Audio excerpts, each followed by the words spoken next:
Italy நாட்டில், குறிப்பாக அந்நாட்டின் கிராமப்புறங்களில் மக்கள் தொகை வேகமாக குறைந்து வருகிறது. ஆண் பெண் விகித ஏற்றத்தாழ்வு கடுமையாக உள்ளது.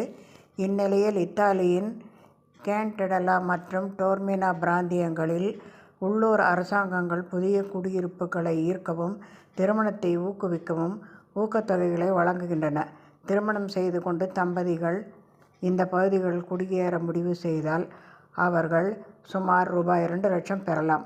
பாலின வித்தியாசத்தை குறைக்கவும், மக்கள் தொகை வளர்ச்சியை ஊக்குவிக்கவும் இந்நடவடிக்கை மேற்கொள்ளப்பட்டுள்ளது.